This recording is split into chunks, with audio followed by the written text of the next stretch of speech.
आज इस वीडियो में हम बात करेंगे व्हाट इज ट्रांसपायरेशन, क्योंकि पिछले लेक्चर में हमारी बात हो चुकी है कि पानी ऊपर कैसे चढ़ता है। तो हमने बताया था कई सारी थ्योरी थी। पहला रूट प्रेशर थ्योरी हमने बताया था, दूसरा क्या बताया था हमने, पहला रूट प्रेशर थ्योरी था, दूसरा ट्रांसपायरेशन पुल। तो वहां हल्का सा ट्रांसपायरेशन पे बात हुआ था, आज उसी को थोड़ा इलेबोरेट करके डिटेल में पढ़ेंगे। चलो देखते हैं ट्रांसपायरेशन क्या होता है। तो आज का टॉपिक अपना क्या है, ट्रांसपायरेशन। हमने बोला था कि ट्रांसपायरेशन क्या होता है, तो तुमने कहा था भाई ट्रांसपायरेशन क्या होता है, लॉस ऑफ वाटर, वाटर का लॉस किसके द्वारा, थ्रू स्टोमेटा, उसे तुमने क्या बोला था, ट्रांसपायरेशन। और किस फॉर्म में, वेपर के फॉर्म में। अच्छा यही हमने बोला था। तो फिर गटेशन क्या होता है, इसमें भी लॉस ऑफ वाटर होता है, लेकिन किस फॉर्म में होता है, लिक्विड के फॉर्म में होता है, ड्रॉपलेट के फॉर्म में होता है। तो उसे हमने क्या बोला था, उसे हमने बोला था गटेशन। इतनी बात एकदम क्लियर है। लेकिन यहां हमें बात करना है ट्रांसपायरेशन। तो ट्रांसपायरेशन क्या होता है, पत्तियों के स्टोमेटा द्वारा वाटर का लॉस। तो चलो देखना, तो हम लिख सकते हैं, इसमें डिफिनीशन लिख सकते हैं जो हमारी एनसीईआरटी में लिखा है, इवेपोरेटिव मतलब इवेपोरेशन द्वारा loss of water. Evaporative loss of water को क्या बोलते हैं, ट्रांसपायरेशन बोलते हैं। क्या बोलते हैं, ट्रांसपायरेशन। अच्छा एक बात बताओ, देखो अगर हम तुम्हारे सामने एक खूबसूरत सा प्लांट बना दिए, लियो भैया, एक ये प्लांट हो गया, प्लांट कह रहा है स्टेम हो गया, ये इसका लीफ हो गया, रूट स्टेम लीफ। अब हमें देखना है ये जो ट्रांसपायरेशन है, ये जो ट्रांसपायरेशन ये होता किसके द्वारा है, रूट द्वारा होता है या स्टेम द्वारा होता है या लीफ द्वारा होता है। अब तो कुछ लोग कहेंगे सर लीफ द्वारा होता है, लीफ द्वारा होता है। अरे भैया सुनो तो, चलो बताओ, यहां स्टेम में जो होता है वहां एक बाहर एक लेयर पाई जाती है। हमने जब एनाटॉमी पढ़ाया था तब बताया था, वहां जब एनाटॉमी पढ़ोगे किसी से भी तो वो बताएंगे यहां पर कि क्या होगा, यहां एक क्यूटिकल की लेयर, वैक्सी लेयर पाया जाता है। वैक्सी लेयर इसलिए पाया जाता है कि यहां से पानी लॉस ना हो सके। तो इसका मतलब स्टेम से ज्यादा वाटर का लॉस नहीं होता है। और लीफ पे भी क्या पाया जाता है, लीफ जब हमने एनाटॉमी पढ़ाया था तो इस पे बताया था क्या पाया जाता है, इस पे भी क्यूटिकल की क्या पाई जाती है, लेयर पाई जाती है। क्या पाई जाती है, जैसे अगर हम लीफ को काट दें, क्या करते हैं भैया, लीफ को काटते हैं। चलो हम तो तुम्हें एक बार एनाटॉमी पे ले चलते हैं। तो हमने बताया था कि ये जो लीफ होता है दो टाइप के होते हैं। कितने टाइप के होते हैं, दो। एक होता है डाइकॉट की लीफ और एक क्या होता है, मोनोकॉट की लीफ। क्या होता है, मोनोकॉट की लीफ। अच्छा डाइकॉट लीफ याद करो हमने क्या बोला था, इसे डॉर्सी वेंट्रली लीफ बोला था कि नहीं, या बोल दो डॉर्सो वेंट्रल लीफ। उसके बाद इसको क्या बोला था, इसको बोला था आइसोबाइलेट्रल लीफ। अच्छा अब बताओ, देखो इस पे भी क्यूटिकल की लेयर और इस पे भी वैक्सी लेयर, क्यूटिकल की लेयर, और रूट पर क्यूटिकल की लेयर नहीं होती है, यहां होती है, यहां क्यूटिकल की लेयर होती है। तो तुम कहोगे सर वाटर लॉस ना तो यहां से हो सकता है क्योंकि वैक्सी लेयर चढ़ी है, ना तो यहां से हो सकता है क्योंकि वैक्स की लेयर चढ़ी है। अरे भैया यहां लेके हम अरे वो घी जानते हो ना, वही लगा दिए, अब वो पानी उसको पार थोड़ी ना कर पाएगा, ना तो स्टेम से ना तो लीफ से। तो सर रूट से करेगा, हमने बताया रूट में ट्रांसपायरेशन लगभग नहीं होता है। रूट में कैसे ट्रांसपायरेशन होगा, रूट तो इसके वाटर लॉस कैसे रूट से होगा, ये तो जमीन के अंदर है। लेकिन क्यूटिकल नहीं पाया जा रहा, कहां, यहां, इसलिए नहीं पाया जा रहा। अगर रूट पे क्यूटिकल पाया जाता तो भैया पानी अंदर कैसे जाता, रूट पे अगर क्यूटिकल पाया जाता तो पानी अंदर कैसे जाता। तो बात समझ में आई, अंदर होने की वजह से ट्रांसपायरेशन नहीं होगा। तो सब बचा स्टेम और लीफ बचा। तो देखते हैं, स्टेम द्वारा ज्यादा ट्रांसपायरेशन नहीं होता है क्योंकि इस पे क्यूटिकल की लेयर होती है। तो क्यूटिकल की लेयर होता है लेकिन बहुत ना के बराबर, कम।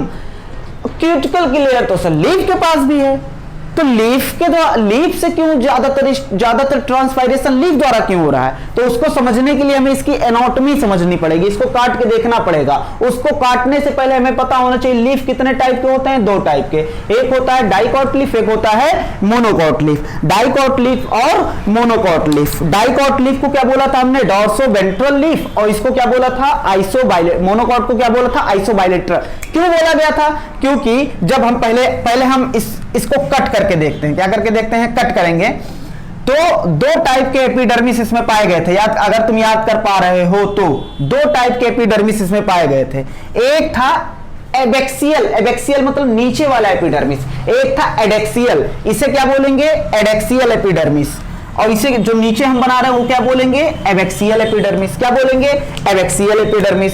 ये क्या है भैया एडेक्सियल मतलब ऊपर जो पाया जाएगा, एबैक्सियल बेस, बेस मतलब नीचे, एबैक्सियल एपिडर्मिस। ये सब पढ़ा चुके हैं भैया। देखो एडेक्सियल एपिडर्मिस और एबैक्सियल एपिडर्मिस हमने बोला था। अब हमने बोला था इन बताओ लीफ के ऊपर क्यूटिकल की लेयर होती है कि नहीं होती है?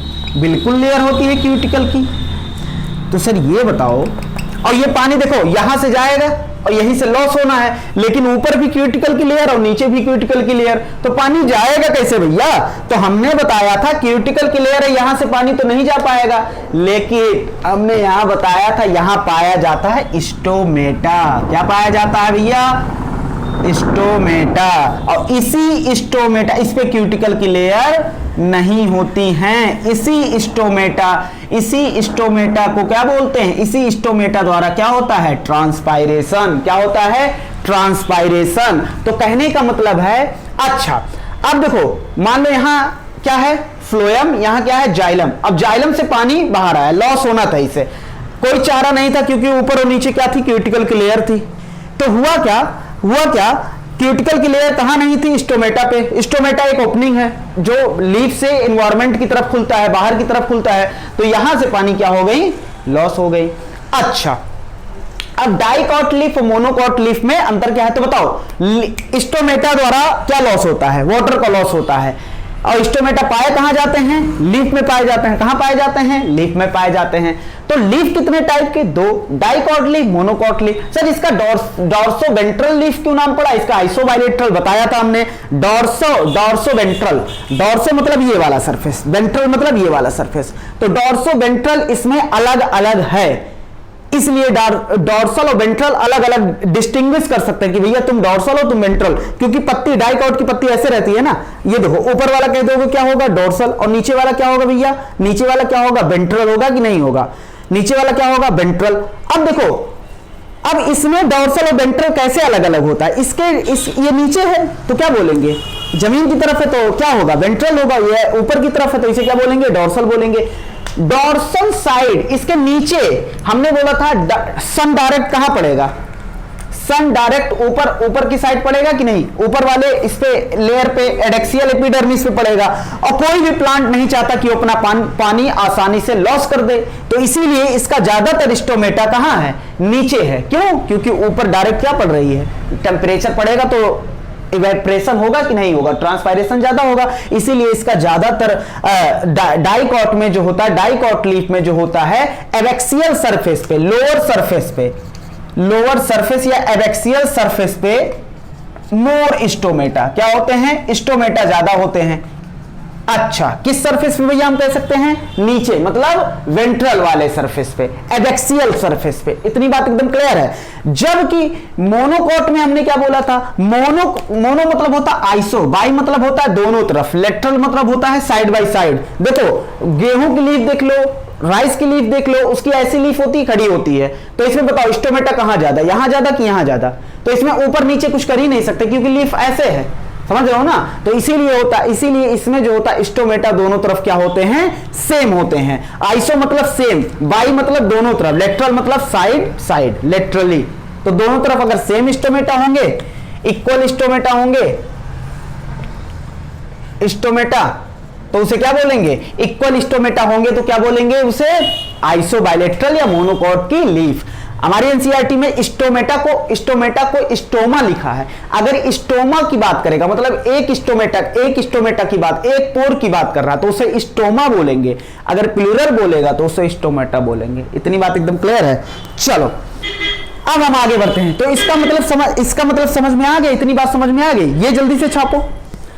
स्टेम द्वारा क्या ट्रांसपायरेशन नहीं होता? एकदम नहीं होता, होता है बहुत कम। रूट द्वारा नहीं होता है, लीफ सबसे ज्यादा लीफ द्वारा होता है। तो चलो इसको भी हमने मिटा दिया और तुम्हें हमने एनाटॉमी समझा दी। अच्छा इसमें ऊपर नीचे ये तो वैस्कुलर टिश्यू कितने टाइप के बताए थे, 3, epidermal tissue, vascular tissue, ground tissue. Ground epidermal tissue ये हो गया, वैस्कुलर टिश्यू जाइलम फ्लोएम हो गया, ग्राउंड टिश्यू जो इसके बीच में आएंगे बचे हुए उसे क्या बोलेंगे, ग्राउंड टिश्यू बोलेंगे। और ग्राउंड टिश्यू में कौन था, मेसोफिल रिप्रेजेंट करता है ग्राउंड टिश्यू। ऊपर की तरफ क्या पाया जाएगा, पैलिसेड, यहां क्या पाया जाएगा, स्पॉन्जी, पैरेन्काइमा। इतनी बात एकदम क्लियर है। चलो, लेकिन मोनोकॉट में तुम्हें याद दिला दे रहे हैं, मोनोकॉट में क्या होगा, स्पॉन्जी और पैलिसेड जो होता है, पैलिसेड जो होता है वो क्या होता है, डिस्टिंग्विश नहीं होता है। चलो बताओ, लीफ जो होता है कितने टाइप के होते हैं, 2 टाइप के। कौन कौन से, डाइकॉट, मोनोकॉट। डाइकॉट को क्या बोलते हैं, डॉर्सोवेंट्रल लीफ बोलते हैं। मोनोकॉट को क्या बोलते हैं, आइसोबाइलेट्रल लीफ बोलते हैं। अच्छा, ज्यादा स्टोमेटा कहां पाया जाए, अगर लोअर की तरफ, डाइकॉट में क्या होगा, कहां स्टोमेटा ज्यादा पाया जाएगा, लोअर की तरफ, और मोनोकॉट में क्या होगा, दोनों तरफ सेम स्टोमेटा पाए जाएंगे। अच्छा चलो, इवेपोरेटिव लॉस ऑफ वाटर, इसे क्या बोलेंगे, ट्रांसपायरेशन। अब बताओ मेनली किसके द्वारा होता है, मेनली किसके द्वारा होता है, स्टोमेटा ऑफ लीफ। स्टोमेटा, यहां ये नहीं लिखा है only stomata of leaf, mainly मतलब ये थोड़ा बहुत ट्रांसपायरेशन स्टेम द्वारा भी हो सकता है। तो चलो, मेनली किसके द्वारा होता है, स्टोमेटा द्वारा। अब स्टोमेटा जो हमने अभी बताया था वो 2 चीज के लिए जिम्मेदार होते हैं। एक तो ये क्या कराते हैं, एक तो इनके द्वारा होता है ट्रांसपायरेशन। क्या होता है, ट्रांसपायरेशन। अरे भैया ये देखो, चलो अभी बनाएंगे। एक तो इनके द्वारा, समझ लो ये पोर है, इसी को बोल रहे हैं स्टोमेटा, तो इसी के द्वारा होता है, बाहर निकलता है पानी, तो इसे बोलते हैं ट्रांसपायरेशन। और इसी स्टोमेटा द्वारा क्या होता है, इसी स्टोमेटा द्वारा गैसियस एक्सचेंज होता है। O2 और CO2 का क्या होता है, एक्सचेंज होता, अदला बदली होता है। तो दूसरा स्टोमेटा का एक और काम, पहला तो ट्रांसपायरेशन में मदद करता है, दूसरा गैसियस एक्सचेंज। क्या कराता भैया, gaseous exchange of O2, CO2 and O2 का क्या करता है, गैसियस एक्सचेंज होता, अदला बदली होता है, प्लांट और एटमॉस्फेयर के बीच में अदला बदली होता है। इतनी बात एकदम क्लियर है भैया। चलो, नॉर्मली ऐसा देखा गया है, नॉर्मली, हमेशा नहीं, नॉर्मली ऐसा देखा गया है कि ये जो स्टोमेटा होते हैं, स्टोमेटा जो होते हैं वो क्या होता है, स्टोमेटा दिन में जो होता है खुले होते हैं। क्या होते हैं, नॉर्मली ऐसा देखा गया है, स्टोमेटा जो होता है डे टाइम पे क्या होते हैं, एक देखेंगे डे टाइम पे, एक फिर देखेंगे नाइट टाइम पे। डे टाइम पे क्या होते हैं भैया, ओपन होते हैं, और नाइट टाइम पे क्या होते हैं, क्लोज होते हैं। क्या होते हैं, क्लोज। भैया सन कब निकलता है, दोपहर में, तो टेम्परेचर कब पड़ता है, दोपहर मतलब दिन में। उसके बाद लाइट कब पड़ता है, दिन में। तो स्टोमेटा का ओपनिंग के लिए जिम्मेदार भी होते हैं लाइट और टेम्परेचर। तो देखना, तो कब ओपन रहेंगे, दिन में, कब क्लोज रहेंगे, रात में। इतनी बात एकदम क्लियर है। क्यों ओपन होते हैं, क्यों क्लोज होते हैं, इसको हम समझेंगे बड़े डिटेल में। हालांकि हमारी एनसीईआरटी में बहुत कम दिया है, मतलब दिया ही नहीं है कैसे ओपनिंग एंड क्लोजिंग, एक लाइन लिख दिया है, लेकिन नहीं, हम इसको समझेंगे थोड़ा आराम से। चलो देखना, नॉर्मली हमने बोला नॉर्मली स्टोमेटा दिन में खुले रहते हैं और रात में क्या होते हैं, क्लोज। लेकिन एक प्लांट होता है cam plant, crassulacean acid metabolism, लिख लेना, क्रेसुलेशियन एसिड, अभी छोड़ दो इसको। कैम प्लांट होता है, कैम पाथवे पाया जाता है एक प्लांट में। उसमें क्या होता है, कैम प्लांट में उल्टा होता है, दिन में क्या होता है, स्टोमेटा क्लोज होते हैं, और नाइट में क्या होते हैं, ओपन होते हैं। तो नॉर्मली जो होता है स्टोमेटा दिन में क्या होता है, ओपन होता है, नाइट में क्लोज। तुम्हें इसी को याद रखना है। लेकिन तुम्हारे सामने अगर कैम पाथवे रख दे तो इस प्लांट में क्या होता है, डे में क्लोज होता है और नाइट में क्या होता है, ओपन होता है। और देखते हैं ये जो ओपनिंग हो रहा है और क्लोजिंग हो रहा है स्टोमेटा का, ये कैसे हो रहा है। तो चलो, उससे पहले हमें ये जान लेना चाहिए ये स्टोमेटा क्या है। चलो, स्टोमेटा कुछ नहीं, एक पोर है। देखो, एक हमने तुम्हें जब एनाटॉमी पढ़ाया था, फिर से हम बोल देते हैं कि कहां पढ़ाया गया, हालांकि हम बता दे रहे हैं फिर से उसको डिटेल में तुम्हें। देखो हमने बताया था वहां पर कि लीफ के एपिडर्मिस में क्या होता है, एपिडर्मिस में ही बात कर रहे हैं, मतलब ऊपर एपिडर्मिस में क्या होता है,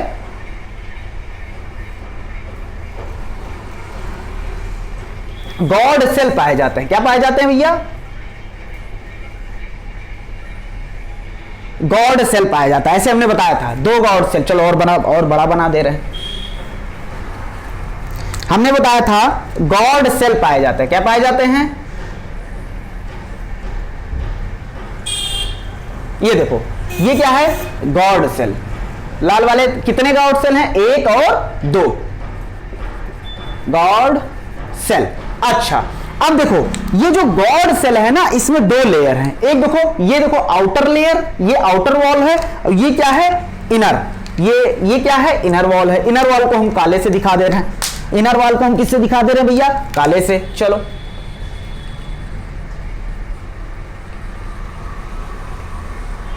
ये है इनर वॉल और ये है क्या? Outer wall. फिर ये है इनर वॉल और ये क्या है? Outer wall. हमने बताया था 2 वॉल पाए जाते हैं, एक आउटर वॉल, देखो ये वाला क्या है? आउटर वॉल, आउटर वॉल, और ये काला वाला क्या है? Inner wall, inner wall. Outer wall जो होता है इसका थिन होता है, पतला होता है। क्या होता है? थिन होता है। और जबकि इनर वॉल जो होता है वो थिक होता है। क्या होता है? Thick and elastic. क्या होता है? प्लास्टिक नहीं, इलास्टिक। क्या होता है? आउटर वॉल थिन होता है, जबकि इनर वॉल क्या होता है? थिक, मोटा होता है। और इलास्टिक, इलास्टिक मतलब लचीला कह सकते हैं। इलास्टिक मतलब होता है किसी चीज को अगर पकड़ो और तुमने बेंड कर दिया, जब तक तुम बेंड की हो तब तक इस पोजीशन में, जैसे तुमने छोड़ा वो फिर से अपना एक्चुअल पोजीशन में चला गया। जैसे स्प्रिंग होता है, खींचते हैं फिर छोड़ देते तो अपने आप उस पोजीशन पे आ जाता है। इसे क्या बोलते हैं? इलास्टिसिटी बोलते हैं। तो ये भी क्या होता है? जब फोर्स जनरेट करेंगे तो ये जब तक खींचे रहेंगे तब तक वो अपनी पोजीशन चेंज में रहेगा, मतलब अपनी पोजीशन छोड़े रहेगा। जैसे ही हम छोड़ देंगे, फोर्स लगाना बंद कर देंगे, वो अपनी पोजीशन को फिर से गेन कर लेगा बिना कुछ किए। तो इसे बोलते हैं क्या? इसे बोलते हैं इलास्टिसिटी। तो ये क्या होता है? इलास्टिक होते हैं। क्या होते हैं?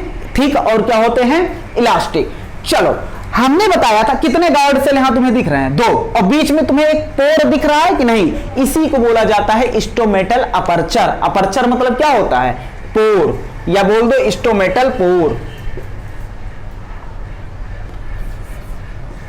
Stomatal pore. इतनी बात एकदम क्लियर है? या इसी को बोला जाता है स्टोमेटल अपर्चर। अब हमने बताया था कि इसमें जो होता है क्लोरोप्लास्ट पाया जाता है। गॉड सेल में क्या पाया जाता है?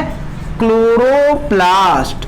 इसीलिए अब क्लोरोप्लास्ट पाया जाएगा तो इनकी सेल कैसी होगी? हरी या कैसी होगी? ग्रीन होगी। इनकी सेल कैसी होगी? ग्रीन। इसीलिए गॉड सेल को ग्रीन सेल भी कह सकते हैं, मतलब ग्रीन होती है। तो ये सेल ग्रीन सेल मतलब सेल कैसा होता है? ग्रीन होता है। क्यों? क्योंकि इसमें क्या पाया जाता है? क्लोरोप्लास्ट। अब सीबीएसई में क्वेश्चन पूछा था, उसने ऐड कर दिया माइटोकॉन्ड्रिया भी पाया जाता है। तो भैया चौंकने वाली क्या बात है? माइटोकॉन्ड्रिया तो पाया ही जाएगा। क्लोरोप्लास्ट और माइटोकॉन्ड्रिया, सीबीएसई का क्वेश्चन पूछा था, उसमें माइटोकॉन्ड्रिया भी लगा दिया था क्लोरोप्लास्ट के साथ। तो कोई दिक्कत नहीं यार, माइटोकॉन्ड्रिया भी पाया जाएगा। चलो आगे बढ़े। अब हम न्यूक्लियस भी लगा दें तो कोई बहुत बड़ी बात थोड़ी ना है। आगे बढ़ते हैं। अब देखना, एक क्वेश्चन और सीबीएसई का पूछा हुआ है। इसमें जो होता है इसके वॉल में, सेल वॉल में, अब सेल वॉल ऐसे ऊपर पाया जाएगा, 3D स्ट्रक्चर है। हम तुम्हें ऐसे समझाने की कोशिश कर रहे हैं, हम ऐसे लिख दे रहे हैं, समझना इसको। ये जो होता है इसके वॉल में जो होता है ये रेडियली प्लेस्ड है कि नहीं? एक होता है लॉन्गिट्यूडनली, ये देखो, एक होता है रेडियली, मतलब रेडियस के लॉन्ग, रेडियली। तो ये क्या होता है? रेडियली रखे हुए, रेडियली प्लेस्ड सेलुलोज के बने हुए। क्या? Radially placed cellulosic. बहुत इंपॉर्टेंट क्वेश्चन है, cellulosic, radially placed cellulosic microfibril पाया जाता है। क्या पाया जाता है? माइक्रोफाइब्रिल। फिलामेंट पाया जाता है जिसे क्या बोलते हैं? माइक्रोफाइब्रिल। और कैसा होता भैया? रेडियली रखा होता। कैसा? रेडियली। और लॉन्गिट्यूडनली रखा जाएगा तो दिक्कत हो जाएगा। अभी बताएंगे कैसे दिक्कत होगा। इसको कैसे रखना है भैया, हमें रेडियली, ना कि ऐसे ना रख के कैसे रखना है, ऐसे रखना है। अच्छा, रेडियली प्लेस्ड कैसे होते हैं, सेलुलोजिक होते हैं कि नहीं होते हैं, बिल्कुल कैसे होते हैं भैया, सेलुलोजिक होते हैं। और इन्हें लंबे लंबे फिलामेंट को क्या बोला जाता है, माइक्रोफाइब्रिल। क्या बोला जाता है, माइक्रोफाइब्रिल। Is this clear? आगे बढ़े, चलो। और कहां पाए जाते हैं, इन वॉल में, in the wall, cell wall में। इतनी बात एकदम क्लियर। चलो, अब हमने तुम्हें ये बेसिक स्ट्रक्चर बताया। क्यों बताया, क्योंकि भैया हमें तुम्हें सिखाना था कि opening and closing of stomata कैसा होता है। एक बेसिक तुम्हें बात बताएंगे, opening and closing of stomata. तो देखना, पहले ये बात हमें रिपीट कर दो, और चलो जब बता ही रहे हैं तो पूरा कंप्लीट कर दें। इसके चारों तरफ कभी कभी ऐसा देखा गया है कि सब्सिडियरी सेल पाया जाता है। क्या पाया जाता है, सब्सिडियरी सेल। अभी रिसेंट 2015 या 16 ऐसे कुछ में पूछा गया था, डेट नहीं याद है, लेकिन नीट का क्वेश्चन आया हुआ है कि बताओ सबसे इतना, मतलब अब एनसीईआरटी यहां समझ में आता है कि एनसीईआरटी की पॉइंट लाइन नहीं, वर्ड इंपॉर्टेंट है। यहां क्वेश्चन क्या पूछा था, यहां ये पूछा था कि बताओ सब्सिडियरी सेल, और 4 स्टेटमेंट दिए थे स्टोमेटा, मतलब इसी से रिलेटेड। एक स्टेटमेंट वो तुम्हें चारों से ही लगता, क्योंकि वहां जानते हो लिखा था subsidiary cell always found around the epidermis, ऐसे स्टेटमेंट था, ऑलवेज। और जबकि क्या होता है, कभी कभी समटाइम सब्सिडियरी सेल पाया जाता है। समझ रहे हो ना, गॉड सेल के चारों तरफ क्या पाया जाता है, सब्सिडियरी सेल।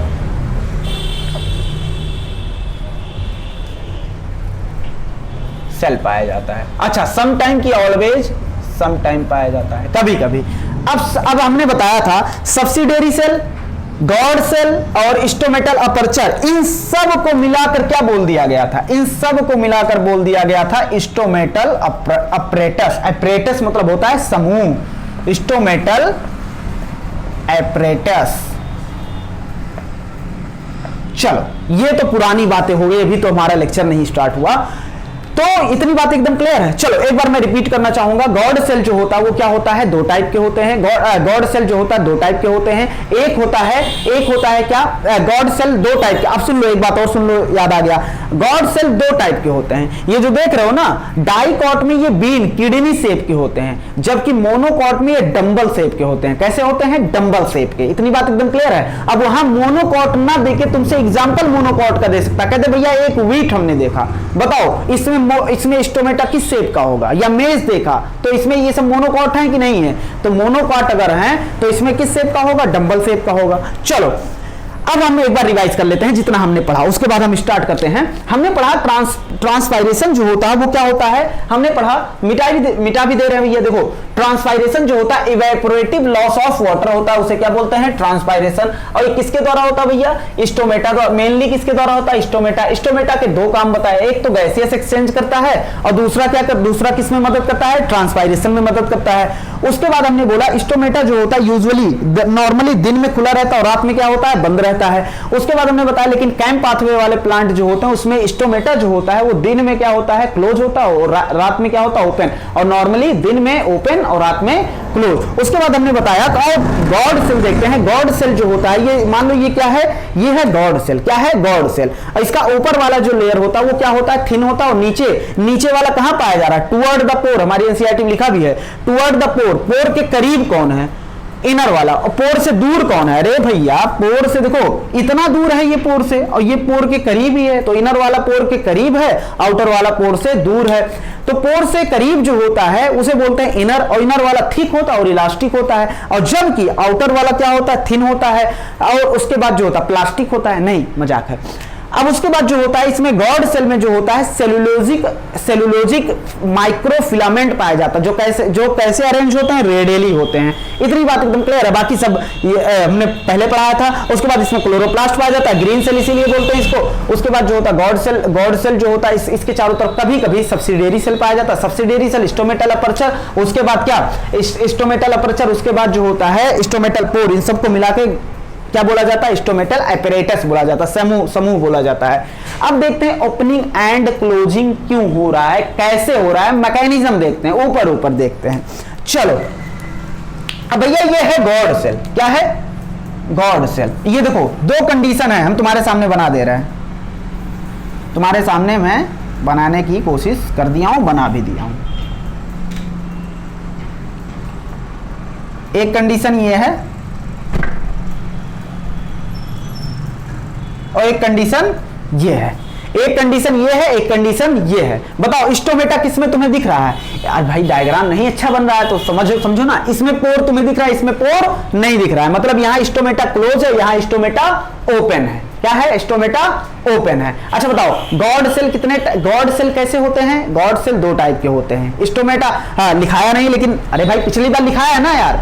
गॉड सेल जो होता है मोनोकॉट में डंबल शेप, अगर तुम यहां पढ़ रहे हो कंप्लीट पढ़ना चाह रहे हो लिख लेना। मोनोकॉट में डंबल शेप का होता है, डाइकॉट में किस शेप का होता है? किडनी या बीन शेप का होता है। देखो ये किडनी या बीन शेप के दिख रहे हैं, और ये जो होता है ये डाइकॉट का, और ये स्टोमेटा ओपन, ये स्टोमेटा क्लोज है। कैसे स्टोमेटा ओपन होता है, कैसे स्टोमेटा क्लोज होता है? ओपन तब करेंगे स्टोमेटा जब ये क्लोज होगा। अभी स्टोमेटा क्लोज हो जा रहे हैं, इसको ओपन करने, तो हमारा क्या करेंगे? क्लोज स्टोमेटा को हम क्या करेंगे?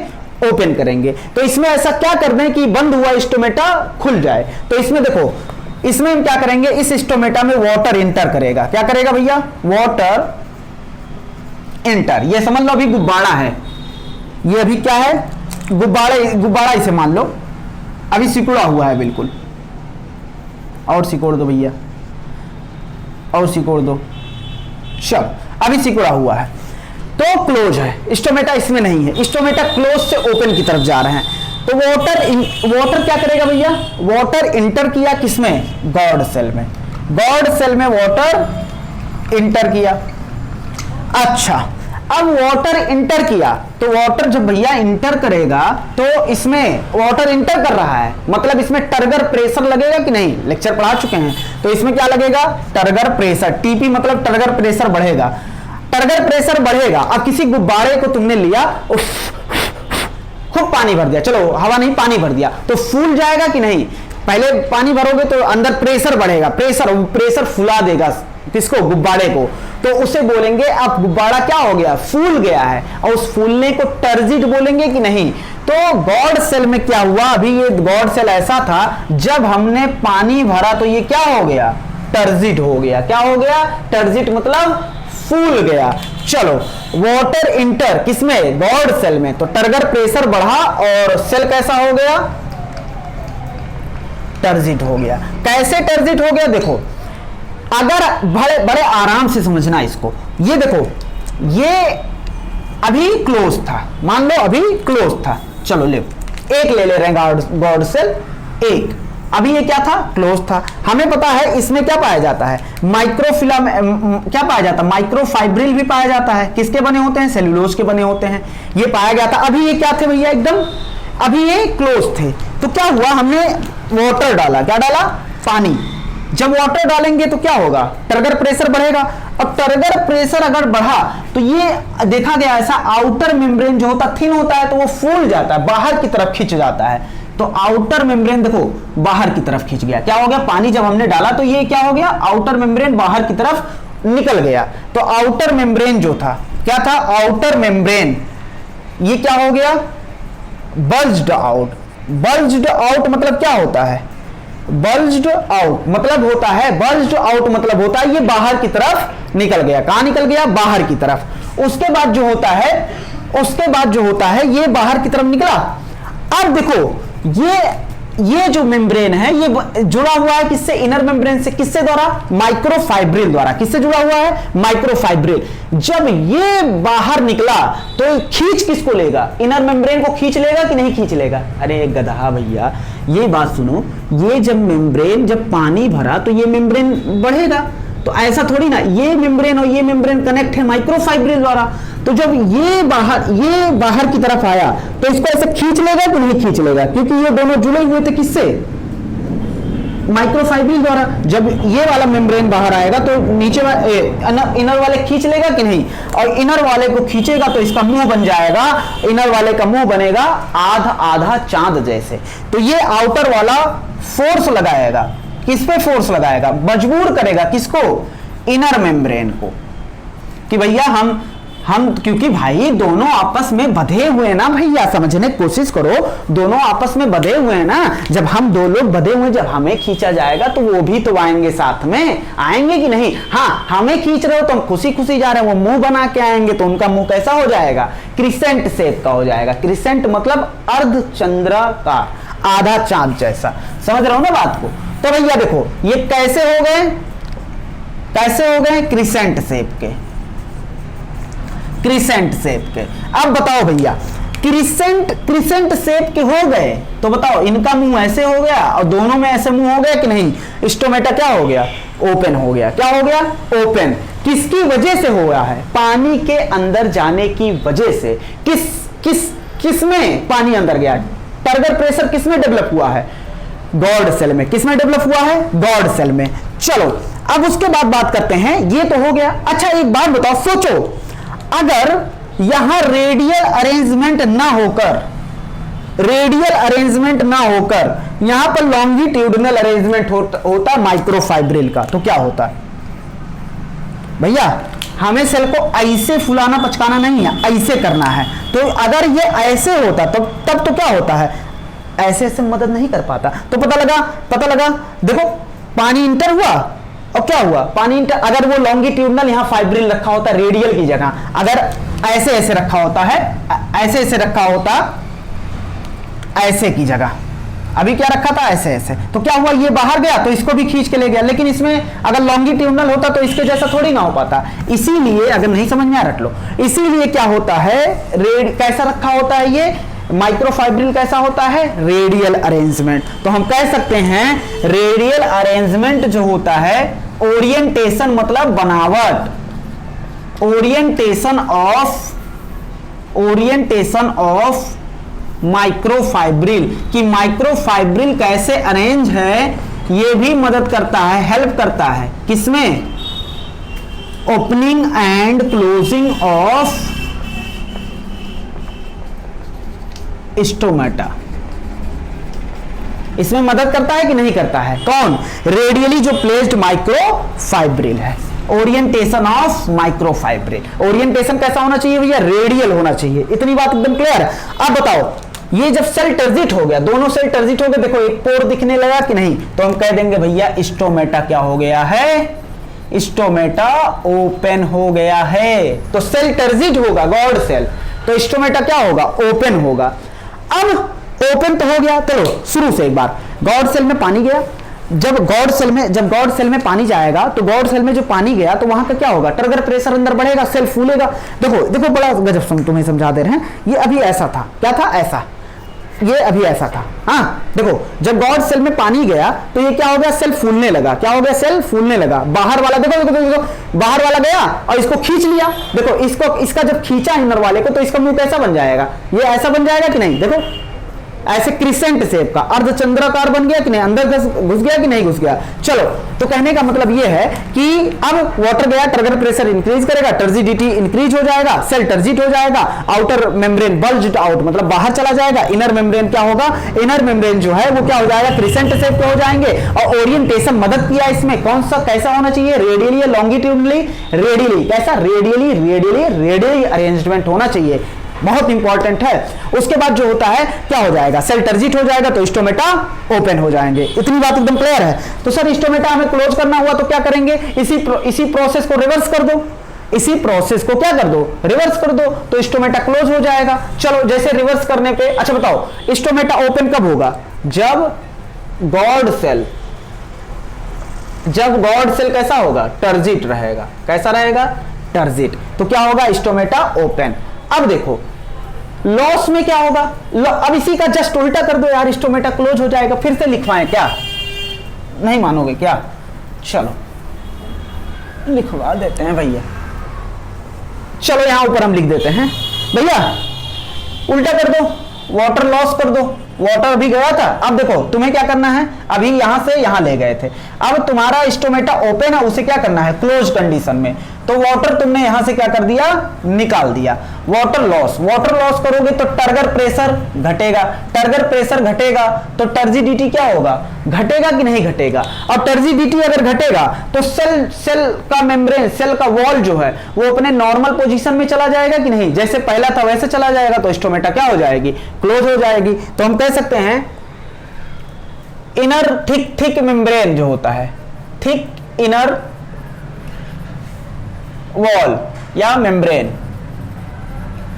ये क्या होगा, थिक इनर मेम्ब्रेन जो होगा रीगेन, फिर से गेन कर लेगा अपनी position, regain the original position पे चला गया।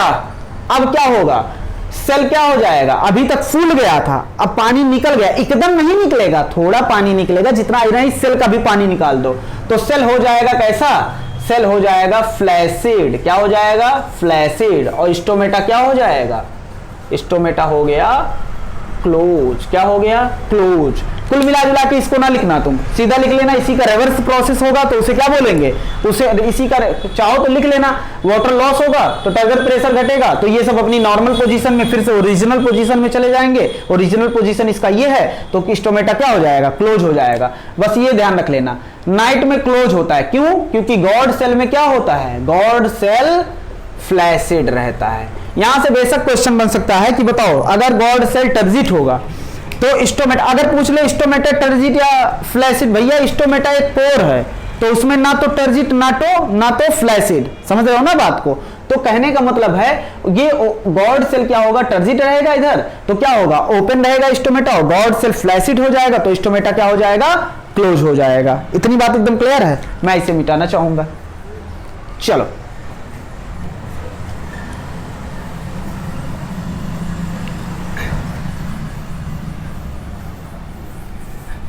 अच्छा, कैम पाथवे जो होता है उसमें सब उल्टा होता है। उल्टा कहने का मतलब है स्टोमेटा, उसमें प्रोसेस तो वही रहेगा लेकिन स्टोमेटा जो होगा रात में क्या हो रहेगा, ओपन रहेगा, और दिन में क्या रहेगा, क्लोज रहेगा। दिन में क्या रहेगा, स्टोमेटा क्लोज रहेगा। इतनी बात एकदम क्लियर है। चलो अब आगे बढ़ते हैं। देखो अब जो हम तुम्हें पढ़ाने जा रहे हैं वो हमारी एनसीईआरटी में नहीं दिया है, लेकिन बहुत ज्यादा चांस है कि उससे बाहर उससे क्वेश्चन आ जाए, समझ रहे हो ना।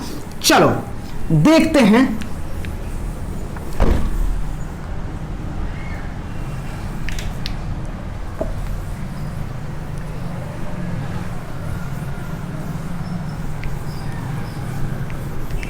चलो बात करते हैं अब opening and closing of stomata जो होता है, ओपनिंग एंड क्लोजिंग ऑफ जो स्टोमेटा होता है उसमें जो होता है उसकी कई सारी थ्योरी हैं, कई सारी हाइपोथेसिस हैं, तो हम उस पर बात करेंगे। देखो ओपनिंग एंड क्लोजिंग ऑफ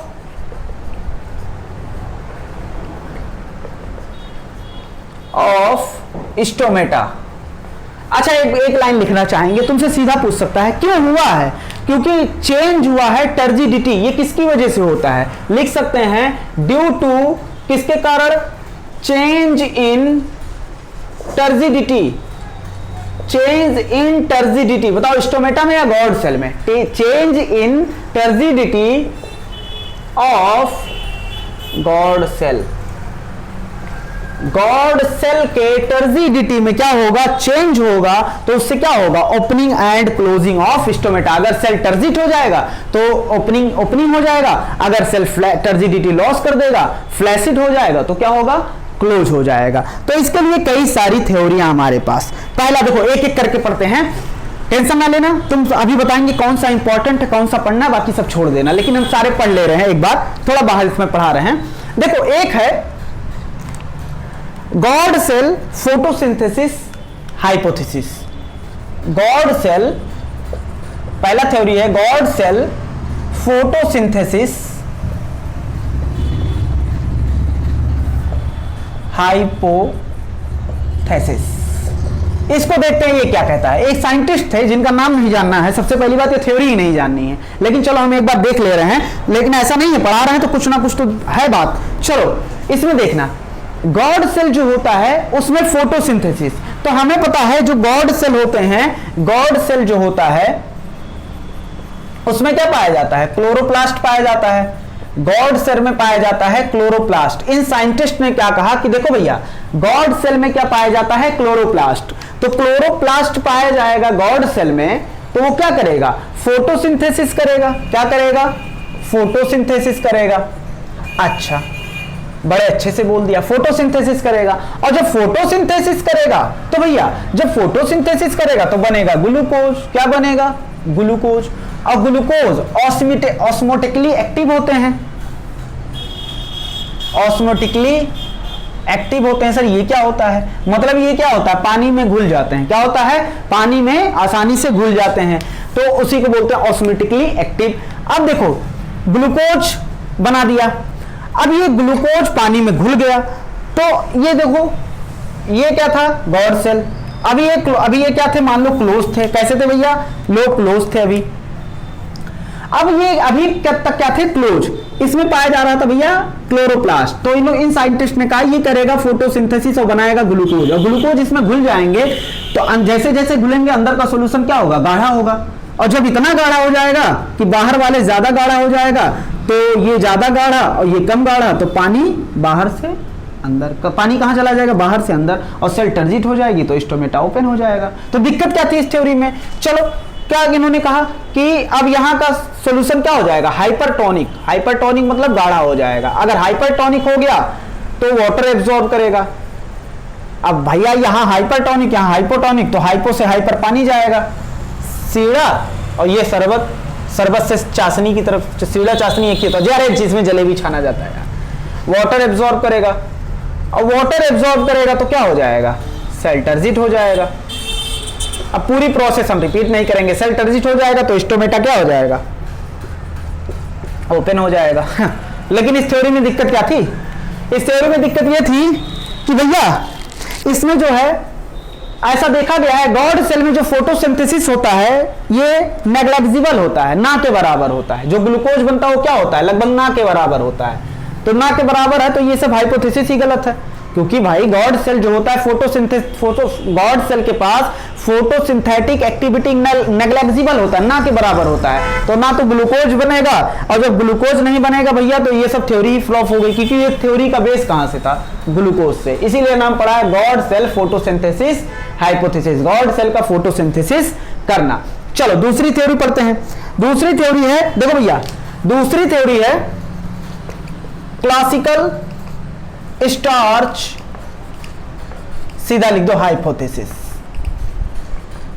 चलो ये देखो, ये थ्योरी बहुत बड़ी है, लेकिन हम तुम्हें बहुत ही शॉर्ट में पढ़ा के निकलना चाहेंगे। इसमें क्या होता है, इससे बोल सकते हैं स्टार्च ग्लूकोज कन्वर्जन। देखो इन्होंने कहा कि भैया, अब ये जो साइंटिस्ट थे, साइंटिस्ट का नाम नहीं लेंगे, पहले ही बहुत ज्यादा पढ़ा रहे हैं बाहर, ये इन्होंने कहा भैया देखो, ये अगर गॉड सेल है तो गॉड सेल में पहले से पाया जाता है क्या, स्टार्च, स्टोर होता है इसमें स्टार्च। और इन्होंने कहा कि स्टार्च जो होता है, यहां हम बाहर बना दे रहे हैं, स्टार्च जो होता है ये डे में, क्या, दिन में। इन्होंने कहा स्टार्च जो होता है ये दिन में क्या होता है, दिन में CO2 क्या होगा, लो होगा, CO2 लो होगा। सर CO2 तो सेम रहेगा। अरे भैया दिन में क्या करेंगे, फोटोसिंथेसिस करेंगे, और फोटोसिंथेसिस करेंगे तो जो CO2 रहेगा उसका यूज कर लेंगे, तो यहां पर CO2 क्या रहेगा, लो रहेगा। तो डे में लो CO2 की वजह से इन्होंने कहा एक एंजाइम एक्टिवेट होता है, और बहुत सारे स्टेप हैं इसमें, हम सीधा लिख दे रहे हैं। अब वो एंजाइम क्या कर देता है, स्टार्च को किसमें कन्वर्ट कर देता है, ग्लूकोज में। अब बताओ, स्टार्च को ग्लूकोज में कन्वर्ट कर दिया तो ग्लूकोज वहां का कॉन्सेंट्रेशन सॉल्यूशन को गाढ़ा कर देगा, हाइपरटोनिक कर देगा, तो पानी यहां से अंदर चला जाएगा, तो सेल फूल जाएगा, स्टोमेटा ओपनिंग हो जाएगा। तो ये कब था, डे में। तो डे में क्या हो जाएगा, स्टोमेटा ओपन हो जाएगा।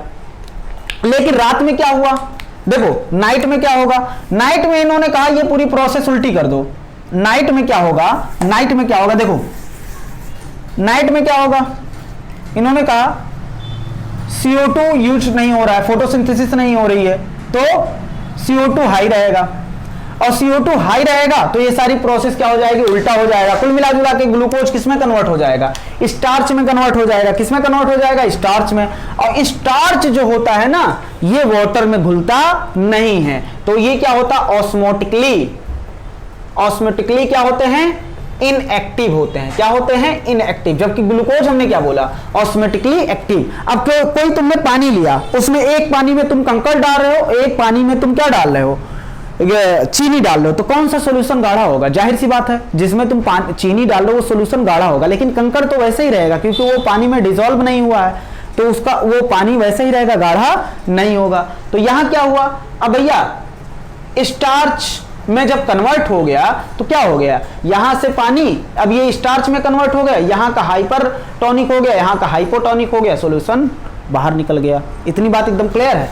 चलो अब बात करेंगे, जैसे जैसे ग्लूकोज स्टार्च में कन्वर्ट होगा तो ग्लूकोज मतलब चीनी से तुम चीनी को निकाल, एक शरबत तुमने बनाया, अब उसमें चीनी निकल के कंकड़ में कन्वर्ट हो रहा है, तो पानी पतला हो रहा है कि नहीं हो रहा है? बिल्कुल हो रहा है।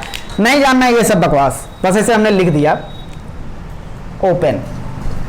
ओपन नहीं होगा, क्या होगा? क्लोज होगा। लेकिन अब इस थ्योरी को भी गलत ठहरा दिया गया। कहा भैया ये बताओ कि स्टार्च और ग्लूकोज का कन्वर्जन जो होता है बहुत स्लो होता है और स्टोमेटा ओपनिंग क्लोजिंग बहुत फास्ट होता है। तो ये भी, अरे बहुत सारे रीजन थे इस थ्योरी को रिजेक्ट करने के लिए। अब हम सीधा पढ़ते हैं जो हमारे काम लायक है। पहला थ्योरी हमने क्या पढ़ा? पहला हमने पढ़ा कि गॉड सेल जो होता है वो फोटोसिंथेसिस करेगा, तो गॉड सेल में क्या होता है? स्टोमेटा क्या होते हैं? स्टोमेटा गॉड सेल में, गॉड सेल में जो होता है क्लोरोप्लास्ट क्या होता है? ज्यादा क्लोरोप्लास्ट होता है, तो वो फोटोसिंथेसिस करेगा, ग्लूकोज बनाएगा, ग्लूकोज घुल जाएगा, सोल्यूशन गाढ़ा हो जाएगा, तो बाहर का सोल्यूशन पतला, तो पतले से गाढ़े की तरफ पानी चला जाएगा, तो स्टोमेटा ओपन हो जाएगा। लेकिन ऐसा देखा गया कि गॉड सेल जो होता है उसकी फोटोसिंथेटिक एक्टिविटी जो होती है नेग्लेक्जिबल होती है, ना के बराबर होती है। दूसरा, ग्लूकोज का स्टार्च का ग्लूकोज में कन्वर्ट होना, तो इस हाइपोथेसिस में कहा गया, देखो भैया स्टार्च जो होता है लो CO2 पर क्या होता है? ये कन्वर्ट हो जाता है ग्लूकोज में दिन में, तो स्टोमेटा ओपन हो जाता है। अब भैया ग्लूकोज घुल जाएगा पानी में, वहां हाइपरटोनिक सॉल्यूशन बना देगा स्टोमेटा के अंदर, यहाँ हाइपोटोनिक, तो पानी अंदर चला जाएगा। जबकि यही प्रोसेस उल्टा हो जाता है किसमें? रात में। इतनी बात एकदम क्लियर है। ये दोनों थ्योरी पूरी तरीके से करेक्ट नहीं है। अब मोस्ट एक्सेप्टेड थ्योरी पढ़ते हैं, उसका नाम है, नाम लेने से पहले इसको हमें मिटाना पड़ेगा, तो मिटाने, भैया इसको लिख लो जल्दी से।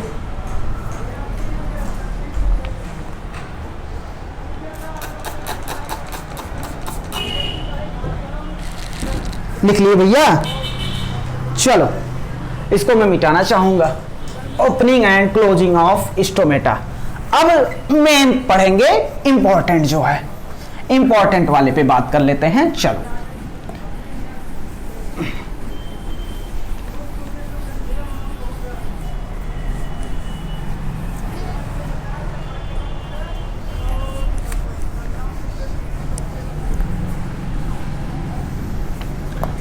चलो अगला जो सबसे एक्सेप्टेड है, मोस्ट एक्सेप्टेड हाइपोथेसिस जो है, बहुत सारे साइंटिस्ट इसे मानते हैं, सबसे ज्यादा माने जाने वाला क्या है?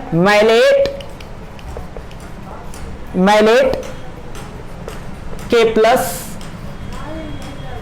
H प्लस एक्सचेंज हाइपोथेसिस बोल दो या थ्योरी बोल दो, क्या भैया? मोस्ट एक्सेप्टेड, सबसे ज्यादा, इस पे क्वेश्चन धड़ाधड़ पूछा गया है। मोस्ट एक्सेप्टेड, देखो भैया कुछ नहीं है, एकदम सिंपल भाषा में सुनो।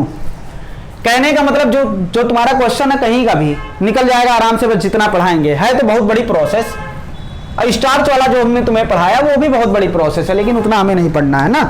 देखो क्या है, इसमें पाया जाता है स्टार्च। ऐसा माना गया कि ये साइंटिस्ट ऐसा माने कि स्टार्च किसमें कन्वर्ट हो जाता है? मैलिक एसिड में। किसमें कन्वर्ट होता है भैया? मैलिक एसिड में। अब ये जो भैया एक स्टेप नहीं होता, बहुत सारे स्टेप होते हैं बीच में, हम सब गायब करके पढ़ा रहे हैं क्योंकि तुम्हारा क्वेश्चन निकल जाए, जितने प्रीवियस ईयर आए हुए हैं हो सकता है वही क्वेश्चन रिपीट हो जाए, तो वो भी निकल जाए। 3-4 क्वेश्चन है, धड़ाधड़ निकल जाएगा तुम्हारा इसको पढ़ने के बाद। चलो स्टार्च जो है वो मैलिक एसिड में कन्वर्ट हुआ। अब मैलिक एसिड टूट गया, किसमें? इससे H प्लस निकल गया, और अगर एसिड से H प्लस निकलेगा तो मैलिक एसिड से निकला तो 8 लगाएंगे, मैलेट बोलेंगे कि नहीं बोलेंगे? मैलेट। अरे यार जैसे पायरुविक एसिड से H निकाल दो, क्या H प्लस निकाल दो तो क्या हो जाएगा? पायरुवेट हो जाएगा, समझ रहे हो ना? H निकाल दोगे H प्लस तो 8 हो जाएगा, 8 लगा देंगे इसमें, मैलेट। अब ये H प्लस बाहर चला गया, H प्लस कहां गया? आउट। अब H प्लस बाहर गया तो यहां कोई ना कोई आना था, तो आ गया भैया K प्लस। कौन आ गया, K plus in, H plus out, K plus in. अब देखो K प्लस इन हुआ और ये किसके साथ जुड़ गया, माइलेट के साथ। K प्लस किसके साथ जुड़ गया, माइलेट के साथ जुड़ गया। अब ये माइलेट कॉन्सेंट्रेशन गाढ़ा करने लगा, क्या करने लगा भैया, कॉन्सेंट्रेशन इंक्रीज करने लगा। कॉन्सेंट्रेशन मतलब क्या, सॉल्यूशन को क्या गाढ़ा करने लगा। अब सॉल्यूशन को गाढ़ा करा तो यहां हाइपरटोनिक हो जाएगा और बाहर हाइपोटोनिक, तो बाहर से पानी क्या हो जाएगा, अंदर चला आएगा। इतनी बात एकदम क्लियर है। अच्छा अब क्या हुआ, रिवर्स कर दो इस प्रोसेस को क्या कर दो, पूरे प्रोसेस को क्या कर दो, रिवर्स कर दो। प्रोसेस को रिवर्स करोगे तो क्या होगा, अब यहां पर स्टोमेटा ओपन हो जाएगा कि नहीं हो जाएगा, स्टोमेटा क्या हो गया, ओपन हो गया। अब इसी प्रोसेस को निकाल दो, K प्लस को बाहर निकाल दो, H प्लस फिर गया मैलिक एसिड में जुड़ गया, समझ रहे हो ना बात को। इसी प्रोसेस को तुमने रिवर्स कर दिया तो क्या हो जाएगा, स्टोमेटा क्या हो जाएगा, क्लोज हो जाएगा। क्या हो जाएगा, क्लोज। इतनी बात एकदम क्लियर है। पहला क्वेश्चन जो हमसे पूछा था, बताओ स्टोमेटा ओपनिंग किसकी वजह से होता है, तो हम कहेंगे वहां को ऑप्शन में दिया था influx of K plus ion, तो ओपनिंग सीधा इसको लिख लेना स्टेटमेंट के, हो सकता है रिपीट हो जाए। ओपनिंग ऑफ स्टोमेटा किसकी वजह से हो भैया, इनफ्लक्स। इनफ्लक्स मतलब आयन का अंदर आना, influx of stomata, influx of stomata. इतनी स्टोमेटा कह रहे हैं यार, ये क्या बकवास है, स्टोमेटा नहीं, influx of K plus ion. इतनी बात एकदम क्लियर है भैया। चलो पहला क्वेश्चन तो यही था। अब देखो उसके बाद मान लो स्टोमेटा क्लोज, मान लो बहुत ज्यादा हाई टेम्परेचर हो गया, क्या हो गया, हाई टेम्परेचर हो गया। अच्छा टेम्परेचर बढ़ाएंगे तो स्टोमेटा, टेम्परेचर बढ़ाएंगे तो स्टोमेटा ओपन होगा तो ट्रांसपायरेशन ज्यादा होगा, लेकिन बहुत ज्यादा टेम्परेचर बढ़ गया तो ट्रांसपायरेशन अगर बहुत ज्यादा हो जाएगा तो वाटर लॉस बहुत ज्यादा हो जाएगा, तो प्लांट में क्या हो जाएगा, अगर मान लो हाई टेम्परेचर है और इतना टेम्परेचर हो गया कि ये है तुम्हारा क्या, रूट और ये है तुम्हारा लीफ। यहां से क्या होता है, एब्जॉर्प्शन। क्या होता है, एब्जॉर्प्शन। और यहां से क्या होता है, ट्रांसपायरेशन। क्या होता है, ट्रांसपायरेशन। अब टेम्परेचर इतना ज्यादा हो गया कि ट्रांसपायरेशन बहुत जल्दी हो रहा है। ट्रांसपायरेशन क्या हो रहा है, बहुत जल्दी हो रहा है, और एब्जॉर्प्शन उसके कंपेयर में कम हो रहा है। तो जब ट्रांसपायरेशन किससे ज्यादा होने लगे, एब्जॉर्प्शन से ज्यादा होने लगे। किससे ज्यादा होने लगे, एब्जॉर्प्शन। मतलब वाटर की कमी हो जाएगी कि नहीं हो जाएगी, अरे भैया पानी पी कम रहे निकाल ज्यादा रहे हैं, तो पानी पी तो कम रहे हो निकाल ज्यादा से रहे हो, इसका मतलब है तुम बॉडी का पानी ही निकाल रहे हो, तो मतलब वाटर की कमी हो जाएगी तुम्हारे अंदर। चलो तो यहां क्या होगा, अब इस कंडीशन में वाटर स्ट्रेस, वाटर की कमी हो जाएगी। अब वाटर की कमी हो जाएगी तो पत्तियां क्या होने लगेंगी, सूखने लगेंगी। इस प्रोसेस को इसको बोलते हैं विल्टिंग। विल्टिंग मतलब क्या होता है, विल्टिंग मतलब होता है पत्तियां क्या होने लगेंगी, प्लांट सूखने लगेगा, तो उसे बोलेंगे क्या, विल्टिंग। ये भी कई टाइप के होते हैं, नहीं पढ़ना है सब। चलो तो इस कंडीशन में अब क्या प्लांट अपने आप को मारना चाहेगा हम मुरझा जाएं, नहीं। इस कंडीशन में क्या होता है, जब हाई टेम्परेचर होता है तो एक हार्मोन रिलीज होता है, उसे बोलते हैं वाटर स्ट्रेस हार्मोन, जो वाटर के स्ट्रेस से लड़े, वाटर स्ट्रेस हार्मोन, और जिसे बोलते हैं अब्बा, ABA, एब्सिसिक, अब्बा नहीं ABA, एब्सिसिक एसिड। क्या बोलते हैं, एब्सिसिक एसिड। ये वाटर स्ट्रेस हार्मोन होता है। जब मान लो टेम्परेचर बहुत ज्यादा हो गया, ट्रांसपायरेशन बहुत ज्यादा हो रहा है, एब्जॉर्प्शन कम हो रहा है, तो वहां एक हार्मोन रिलीज होता है, water stress hormone ABA, abscisic acid. लिख लेना, एब्सिसिक एसिड, अभी आएगा बाद में। अब ये एब्सिसिक एसिड क्या करता है, अगर ट्रांसपायरेशन किसके द्वारा हो रहा है, स्टोमेटा द्वारा हो रहा है, अगर किसी भी तरीके से स्टोमेटा को तुम क्लोज अगर करने में सक्षम हो जा रहे हो, स्टोमेटा को क्लोज कर दे रहे हो, तो बात बन जाएगी हमारी। तो ये एब्सिसिक एसिड। अच्छा स्टोमेटा ओपन किसकी वजह से होता है, इनफ्लक्स ऑफ K प्लस के आयन, K प्लस के अंदर जाने की वजह से। तो ये क्या करता है भैया, इनहिबिट कर देता है। ये ABA जो होता है वो क्या कर देता है, इनहिबिट द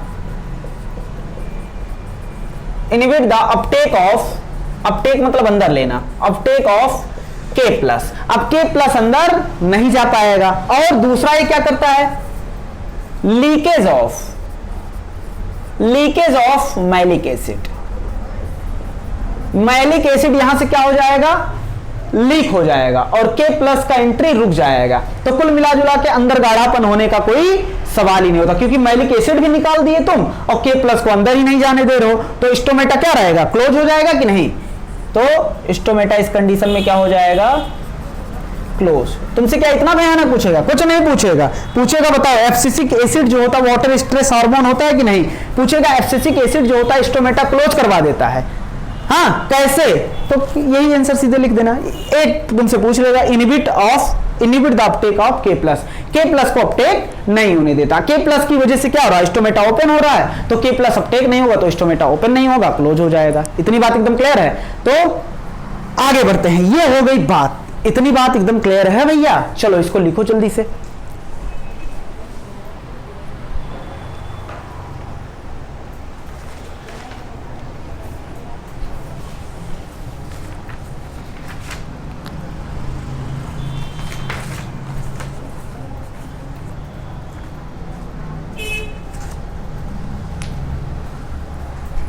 हो गया। अच्छा चलो बताओ, मैलेट इसको क्या नाम दिया गया, मैलेट K प्लस एक्सचेंज मतलब K plus in, H plus बाहर, H प्लस बाहर K प्लस इन। अब देखो उसके बाद अगर हम बात करते हैं, चलो भैया देखना, हमने इसमें क्या बोला कि स्टार्च कन्वर्ट होगा मैलिक एसिड में और मैलिक एसिड टूट जाएगा मैलेट और H प्लस बाहर K प्लस इन होगा, वो किससे रिएक्ट करेगा मैलेट के साथ। तो क्या बनाएगा, K प्लस मैलेट बनाएगा, कुछ भी बनाएगा, हमें K प्लस मैलेट लिख दिया। अब ये ऑटोमेटिकली एक्टिव हो जाएंगे, कॉन्सेंट्रेशन बढ़ाने लगेंगे, कॉन्सेंट्रेशन बढ़ाएंगे तो सोल्यूशन अंदर का गाढ़ा हो जाएगा, बाहर का पतला हो जाएगा। तो गाढ़े से बाहर की तरफ पानी चला जाएगा, गाढ़े से कह रहे हैं, पतले से गाढ़े की तरफ पानी चला जाएगा, तो स्टोमेटा क्या हो जाएगा, ओपन हो जाएगा। अब इसी को उल्टा कर देंगे प्रोसेस को, तो क्या हो जाएगा, स्टोमेटा क्लोज हो जाएगा। हमने बताया जब हाई टेम्परेचर होता है, जब एब्जॉर्प्शन क्या हो जाए, कम हो जाए और ट्रांसपायरेशन ज्यादा हो जाए, तो उस कंडीशन में वाटर स्ट्रेस कंडीशन आ जाती है। तो वहां की पत्तियां क्या होने लगेगी, बिल्टिंग, मुरझाने लगेंगी। तो क्या होता है, तो उस कंडीशन में एक हार्मोन रिलीज होगा जिसे क्या बोलते हैं, वाटर स्ट्रेस हार्मोन। क्या बोलते हैं, वाटर स्ट्रेस हार्मोन बोलते हैं। वो वाटर स्ट्रेस हार्मोन जो होगा, ABA होगा, एब्सिसिक एसिड होगा, वो इनहिबिट कर देगा अपटेक ऑफ K प्लस को और लीक करा देगा, मैलिक एसिड को बाहर निकलवा देगा कि कोई चांस ही ना बचे। चलो अब बात करते हैं, हमने बात किया वाटर लॉस जो लीक द्वारा होगा, उसी का हमने बोला ट्रांसपायरेशन। ये प्रोसेस किस लिए किया जा रहा है, ताकि ये ABA क्यों, तो ताकि ट्रांसपायरेशन रुक जाए। अच्छा देखते हैं ट्रांसपायरेशन जो होता है किन किन बातों से इफेक्ट होता है। ट्रांसपायरेशन जो होता है किन किन बातों से इफेक्ट होता है।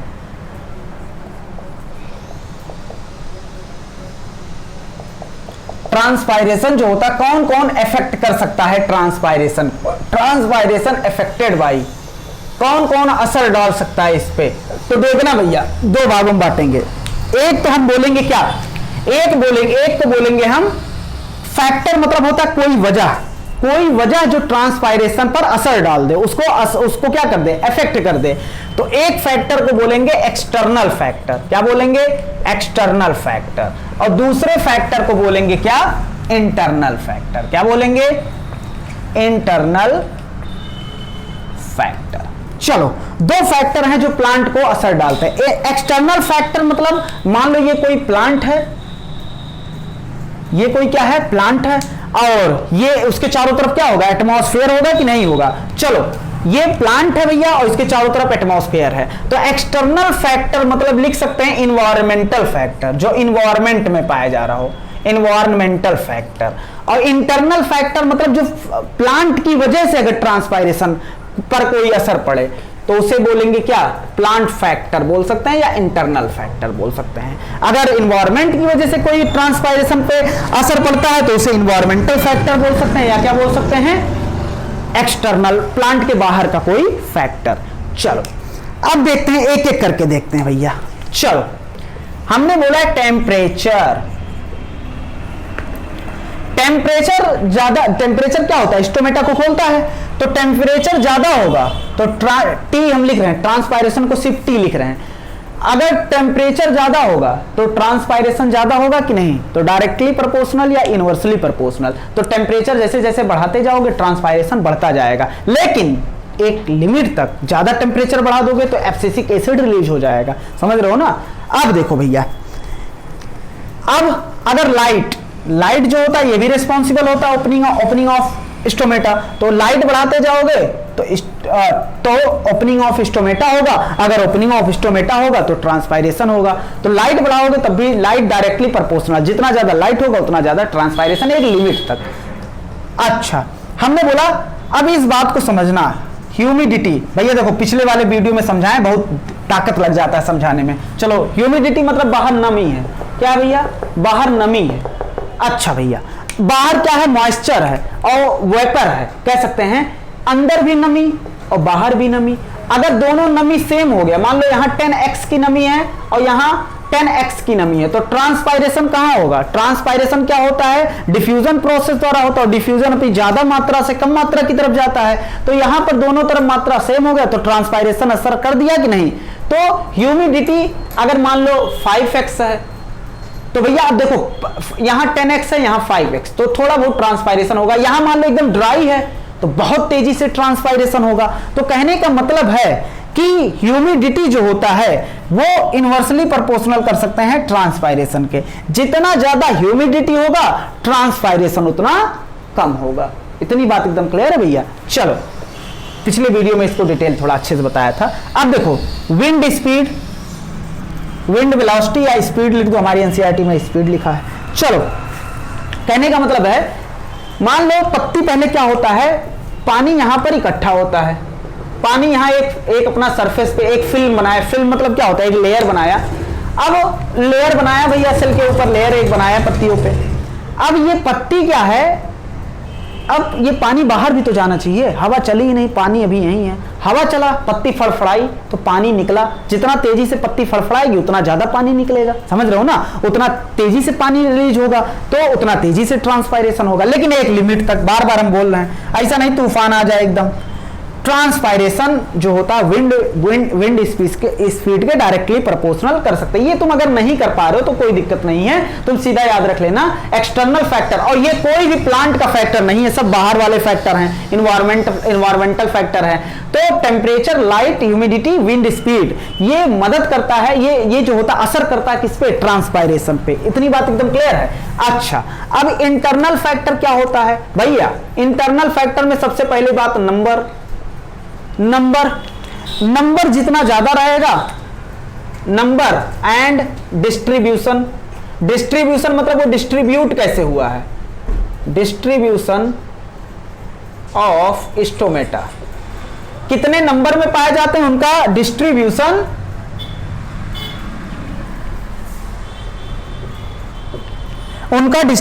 कैसे। अगर नंबर में ज्यादा पाए जाएंगे तो भैया ज्यादा ओपनिंग पाया जा रहा है, मतलब ट्रांसपायरेशन ज्यादा होगा। डिस्ट्रीब्यूशन, अगर डाइकॉट लीफ की बात करें तो वो नीचे से ही क्या होगा, डिस्ट्रीब्यूशन मतलब कहां कैसे डिस्ट्रीब्यूट हुए हैं। तो अगर डाइकॉट लीफ की बात करें तो डाइकॉट लीफ में क्या होता है, इनका डिस्ट्रीब्यूशन स्टोमेटा का ज्यादा नीचे की तरफ होता है। तो अगर टेम्परेचर ज्यादा हुआ तो नीचे की तरफ से लॉस होगा, ऊपर की तरफ से उतना नहीं होगा, क्योंकि ऊपर की तरफ स्टोमेटा पाया नहीं जाता। लेकिन अगर इनका डिस्ट्रीब्यूशन दोनों तरफ सेम रहा तो ट्रांसपायरेशन दोनों तरफ से क्या होगा, एक ही बराबर होगा। तो डिस्ट्रीब्यूशन भी असर डालता है किस पे, ट्रांसपायरेशन पे। अगला देखना, उसके बाद अगला क्या है, देखो अगला है percent of opening stomata, open stomata. कितने स्टोमेटा ओपन है भैया, जितने ज्यादा स्टोमेटा ओपन होंगे उतने ज्यादा क्या होगा, ट्रांसपायरेशन होगा। क्या होगा, ट्रांसपायरेशन। उसके बाद अगला है वाटर स्टेटस। इसको तो रखना इसमें चाहिए था कायदे से, लेकिन चलो इसमें रख दे रहे हैं। वाटर स्टेटस हमारी एनसीईआरटी ऑफ प्लांट के आसपास या प्लांट में कितना पानी पाया जाता है। भैया जितना पानी पाया जाएगा उतना ही ज्यादा क्या होगा, ट्रांसपायरेशन होगा कि नहीं होगा, बिल्कुल सही है। अच्छा, उसके बाद अगला समझना, अगला कैनोपी प्लांट। जितना ज्यादा कैनोपी मतलब छज्जेदार प्लांट, इस छज्जेदार प्लांट को हम स्टार लगा रहे हैं, अभी आगे समझाएंगे इसको ना। अरे यार अभी एक बार फिर समझाना पड़ेगा वहां, तो भी दोनों कह देंगे देखो कैनोपी प्लांट भी ऐसे होता है। तो कैनोपी वाले, अरे भैया चलो वहीं समझाएंगे हम, बात खत्म। तो बताओ इंटरनल फैक्टर, हमने बताया ट्रांसपायरेशन को इफेक्ट करता है कौन, दो फैक्टर, एक होता है एक्सटर्नल फैक्टर जिसे इन्वायरमेंटल फैक्टर बोल सकते हैं, एक होता है इंटरनल फैक्टर जिसे क्या बोल सकते हैं हम, जिसे बोल सकते हैं हम क्या, जिसे बोल सकते हैं क्या बोल सकते हैं इंटरनल फैक्टर को, प्लांट फैक्टर। एक्सटर्नल फैक्टर में चार, टेम्परेचर, लाइट, विंड स्पीड या विंड वेलोसिटी बोल दो, और उसके बाद ह्यूमिडिटी। उसके बाद इंटरनल में कितने, इंटरनल में number and distribution of stomata, percentage of open stomata. उसके बाद क्या होता है, वाटर स्टेटस ऑफ प्लांट और कैनोपी प्लांट, छज्जेनुमा प्लांट। चलो इसको मिटा रहे हैं। अब आओ ट्रांसपायरेशन को फोटोसिंथेसिस से हम क्या करते हैं, देखते हैं दोनों में संबंध क्या है, दोनों में आखिर में संबंध क्या है, फोटोसिंथेसिस एंड ट्रांसपायरेशन। ट्रांसपायरेशन मतलब होता है वाटर का लॉस वेपर के फॉर्म में स्टोमेटा द्वारा। जबकि अगर हमें पता हो, अगर हमें भाई पता हो ये बात कि फोटोसिंथेसिस क्या होता है, फोटोसिंथेसिस जो होता है इन्वायरमेंट से CO2 लेता है और प्लांट उसको रूट उसको क्या देता है, लीफ को क्या देता है, H2O देता है। वो लाइट की प्रेजेंस में ग्लूकोज बना देता है कि नहीं बना देता है, बिल्कुल बना देता है। चलो बात करते हैं हम आगे। चलो अगर हम आगे बात करें तो देखो आओ बात करते हैं, ये जो फोटोसिंथेसिस होता है, क्या हम जानते हैं जो फोटोसिंथेसिस होता है, फोटोसिंथेसिस उसे किसकी जरूरत है, वाटर की जरूरत है। क्यों वाटर की जरूरत है, क्योंकि पता है फोटोसिंथेसिस जो होता है रिक्वायर, किसकी रिक्वायरमेंट है इसे, वाटर। क्यों, क्योंकि वाटर प्लस CO2 ये कोई है लीफ, और ये है लीफ, और ये है भैया क्या, रूट स्टेम लीफ। ये लीफ में वाटर गया और वाटर CO2 की प्रेजेंस में क्या बना देगा, C6H12O6 प्लस O2 रिलीज कर देगा, मतलब ग्लूकोज बना दिया। और यहां किसकी प्रेजेंस में, लाइट की प्रेजेंस में। इसे CO2 इन्वायरमेंट से मिल रहा है, लाइट सन से मिल रहा है, लेकिन पानी कहां से मिल रहा है, पानी सॉइल से उठ के दे रहा है। तो इसीलिए अगर ट्रांसपायरेशन नहीं होगा तो क्या बताओ, अगर ट्रांसपायरेशन नहीं होगा, अच्छा ट्रांसपायरेशन नहीं होगा तो पानी ऊपर नहीं चढ़ेगा, और पानी ऊपर नहीं चढ़ेगा तो फोटोसिंथेसिस के लिए पानी अवेलेबल ही नहीं होगा। तो ट्रांसपायरेशन जरूरी है किसके लिए, फोटोसिंथेसिस के लिए।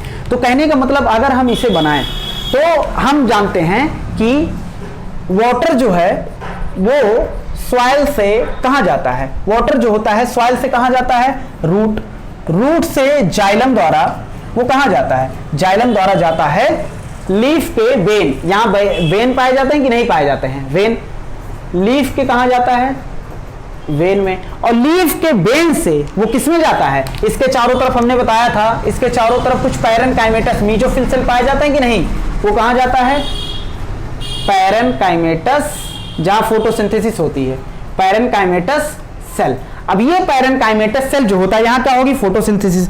अब ये पैरेनकाइमेटस सेल से अब क्या होगा, यहां पानी इकट्ठा है, अब इवेपोरेट होकर बाहर निकलना चाहेंगे कि नहीं निकलना चाहेंगे, एज पैरेनकाइमेटस सेल में आए, अब यहां से क्या होना चाहेंगे, ये बाहर निकलना चाहेंगे। तो हम कह रहे हैं कि जैसे ही पानी इवेपोरेट होगा किसके द्वारा, स्टोमेटा द्वारा, तो कह सकते हैं as water evaporate through stomata, water किसके द्वारा होगा, वो इवेपोरेट थ्रू स्टोमेटा। स्टोमेटा द्वारा भैया पानी कहां जा रहा है, बाहर जा रहा है। तो बताओ ये स्टोमेटा द्वारा जब पानी बाहर गया तो यहां पानी कम हुआ कि नहीं, और यहां पानी कम हुआ, यहां पानी ज्यादा, तो ये खींचेगा पानी को कि नहीं। तो इसकी वजह से क्या होगा, इसका रिजल्ट क्या निकलेगा, result in pulling of water. ये यार पढ़ा चुके हैं पूरा, पुलिंग ऑफ वाटर। जैसे ही as water evaporate through stomata, जैसे ही स्टोमेटा द्वारा बाहर पानी निकला तो क्या होगा, पानी निकला तो यहाँ पानी क्या हो गया, कम हो गया, निगेटिव, और यहाँ पॉजिटिव, फिर यहाँ क्या गया, पॉजिटिव से निगेटिव पानी गया, अब पॉजिटिव से निगेटिव पानी गया, फिर निकल गया यहाँ से, फिर निगेटिव हो गया, फिर पॉजिटिव से निगेटिव पानी गया। तो ये पानी आया कहाँ से, नीचे से लगातार खींच रहा है कि नहीं खींच रहा है। तो water evaporate through stomata, stomata से पानी क्या हो रहा है, निकल रहा है। इसका रिजल्ट क्या हो रहा है, pulling of water molecule, water water molecule by molecule, वो मॉलिक्यूल बाय मॉलिक्यूल, एक एक मॉलिक्यूल को वाटर को क्या करेगा, खींचेगा, एक एक मॉलिक्यूल को क्या करेगा, खींचेगा। अगर हम इसको थोड़ा सा अच्छे से बना दें तुम्हारे सामने, देखो ये मान लो क्या है, लीफ, और लीफ का ये क्या है, एडेक्सियल, और ये क्या है, एबैक्सियल एपिडर्मिस। हमने बताया था यहां क्या होता है, तुम्हारे एनसीईआरटी में भी एक डायग्राम बना होगा, यहां होगा स्टोमेटा, हम सीधे ऐसे लिख दे रहे हैं, और यहां होगा, यहां ढेर सारे सेल होंगे पैलिसेड, और यहां क्या होगा, स्पॉन्जी सेल, क्या होगा, स्पॉन्जी सेल, और ये है स्टोमेटल, स्टोमेटल कैविटी, क्या है, स्टोमेटल कैविटी। एनसीईआरटी में देखोगे इसके ऊपर दिया है क्या, सब स्टोमेटल कैविटी, सब स्टोमेटल कैविटी।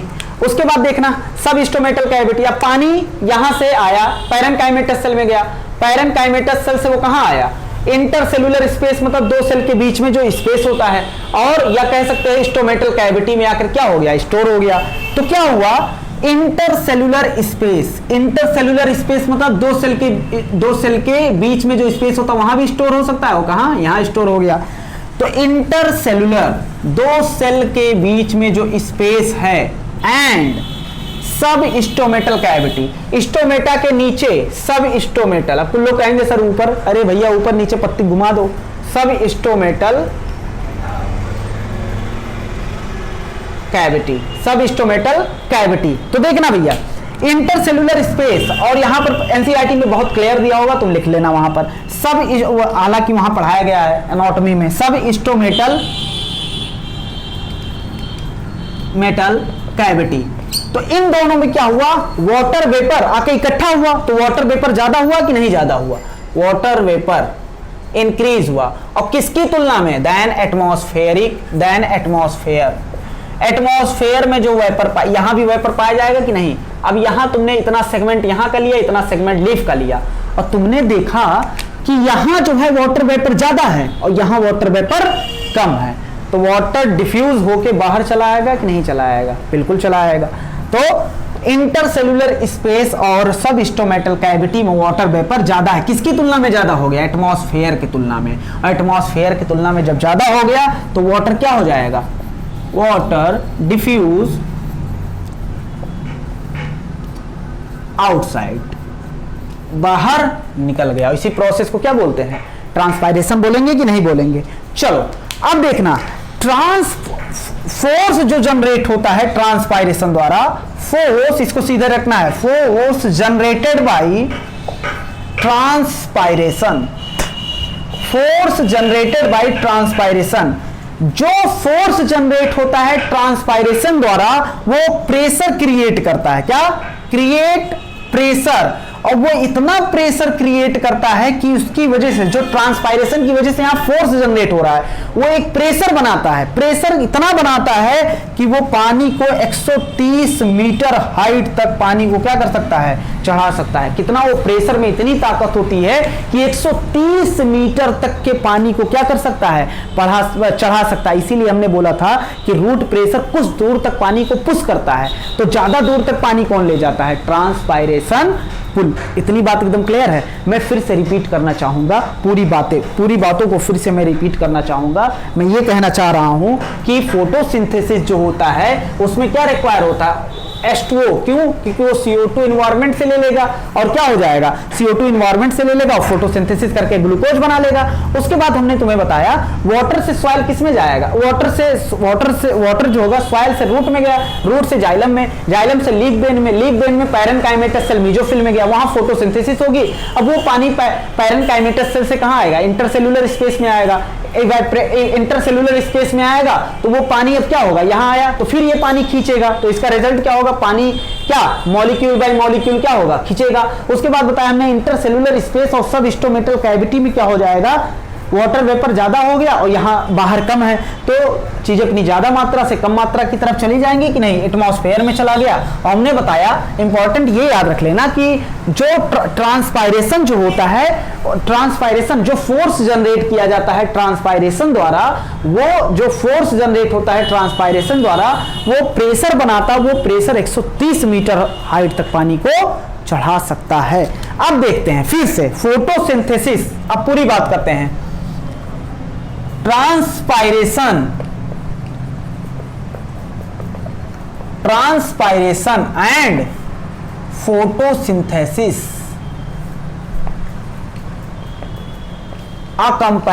कंप्रोमाइज, कहते हैं समझौता कर लो।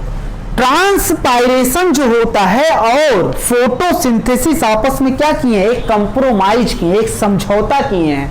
कैसे समझौता किए हैं भैया, क्योंकि पानी ऊपर किसकी वजह से चढ़ा है, पानी चाहिए इनको किसके लिए, किसके लिए, फोटोसिंथेसिस करने के लिए प्लांट को चाहिए पानी। अब वो पानी किसकी वजह से चढ़ेगा, जब ट्रांसपायरेशन नहीं होगा तो कोई प्रेशर नहीं जनरेट होगा, कोई प्रेशर नहीं जनरेट होगा तो ऊपर नीचे से ऊपर पानी कैसे चढ़ेगा। तो ट्रांसपायरेशन क्या होता, तो दोनों ने समझौता किया। तो देखो भैया हम क्या करेंगे, इसीलिए तो प्लांट क्या है भैया, उसके पास भी दिमाग है। लगभग 99 या 98 से 99% पानी को लॉस कर देता है और सिर्फ 1% या 1% पानी को क्या करता है, यूज करता है फोटोसिंथेसिस और प्लांट के ग्रोथ के लिए। क्यों, प्लांट पागल है क्या, मतलब 100 लीटर पानी लिया तो 99 लीटर पानी को निकाल दिया, क्यों, क्योंकि भैया ट्रांसपायरेशन उसे करना था। ट्रांसपायरेशन अगर ना करता तो पानी फिर कैसे ऊपर चढ़ता, तो उसे लगातार ट्रांसपायरेशन करना पड़ेगा ताकि पानी चढ़े। यहाँ थोड़ा बहुत तो पानी मिल रहा है ना इनको, 1% तो पानी मिल रहा है ना, 100 लीटर में 1 लीटर पानी मिल रहा है, उसी में खुश रहेंगे, अपना फोटोसिंथेसिस और प्लांट ग्रोथ करेंगे। चलो, तो दोनों में एक कंप्रोमाइज हुआ, समझौता हुआ। क्या, तो ट्रांसपायरेशन जो होता है, ट्रांसपायरेशन जो होता है ये क्रिएट करता है ट्रांसपायरेशन पुल। क्या क्रिएट करता है, जब लगातार ट्रांसपायरेशन होगा तो ये पानी को खींचेगा। तो ट्रांसपायरेशन क्या करता है, पहला समझौता है, क्रिएट ट्रांसपायरेशन पुल। और ये ट्रांसपायरेशन पुल जो क्रिएट किया है, ट्रांसपायरेशन पुल जो क्रिएट किया है, कौन क्रिएट किया है, ट्रांसपायरेशन पुल जो क्रिएट किया, कौन, ट्रांसपायरेशन की वजह से। किस लिए ट्रांसपायरेशन पुल, ताकि पानी क्या हो सके, फॉर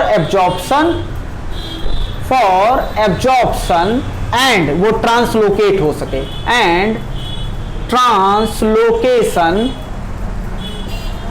लोकेशन ऑफ वाटर। वहां क्या लिखा तुम्हारी एनसीईआरटी में, ट्रांसलोकेशन ऑफ प्लांट। अरे भैया प्लांट को थोड़ी ना ट्रांसलोकेट करेंगे, वहां काट के लिख लेना वाटर। तो कहने का मतलब है, पहला क्या है, ट्रांसपायरेशन क्रिएट करता है ट्रांसपायरेशन पुल, किसके लिए, एब्जॉर्प्शन, ताकि हो सके और क्या हो सके, ट्रांसलोकेशन हो सके। अच्छा, तो इसका फायदा क्या मिलेगा, इसका फायदा यह मिलेगा कि वाटर सप्लाई हो गया किसके पास, वाटर सप्लाई हो गया प्लांट को, वाटर सप्लाईज फॉर फोटोसिंथेसिस के लिए वाटर सप्लाई हो गया। भले ही 99% पानी का लॉस हो गया, लेकिन 1% तो मिला हमें, 1% पानी तो मिला। वाटर सप्लाईज फॉर फोटोसिंथेसिस, इतनी बात एकदम क्लियर है। फिर अच्छा, वाटर कहेगा नहीं भैया, ट्रांसपायरेशन पुल की वजह से जो वाटर चढ़ा, कहे नहीं भैया हम अकेले चढ़ेंगे, हमारे साथ मिनरल नहीं जाएगा। मिनरल कहेगा बे ओ भैया हम भी हैं, तो हम भी जाएंगे ऊपर। तो मिनरल ट्रांसपोर्ट भी हो रहा है, वाटर के साथ, कहां से, from soil to all part of plant. अब देखो, अच्छा मान लो जैसे हमें बहुत गर्मी लगती है तो क्या निकलता है, पसीना, इवेपोरेट होता है पसीना, और उसकी वजह से हमारी सरफेस क्या हो जाती है, हमारी बॉडी ठंडी हो जाती है कि नहीं। सेम ऐसे इसमें भी प्रोसेस है। ये क्या करता है, कूल लीफ सरफेस को क्या करता है, कूल करता है। जब ट्रांसपायरेशन हो गया, पसीना निकलेगा हमारे में, तो हमारा भी सरफेस क्या होता है, कूल होता है। ऐसे प्लांट में होता है। सम टाइम, कभी जानते हो, ये 10 से 15 डिग्री तक कूल कर देता है। क्या, सरफेस को कभी ये क्या कर देता है, 10 से 15 डिग्री तक क्या कर देता है, कूल कर देता है। इतनी बात एकदम क्लियर है। अब लास्ट इसमें जो समझौता है, भैया देखो, अगर कोई प्लांट है, अगर हमारे अंदर से पानी निकाल लिया जाए, देखो हम ऐसे खड़े हैं और पानी निकाल लिया जाए तो नहीं चुचुक जाएंगे कि नहीं, छुहारा हो जाएंगे कि नहीं? अरे भैया किशमिश हो जाएंगे कि नहीं? इसमें से क्या होता है, किशमिश से पानी निकाल लिया जाता है, अंगूर से पानी निकाल लिया जाता है, किशमिश हो जाता है। तो भैया अगर हम हैं तो हमसे भी पानी निकाल लिया जाए, खत्म।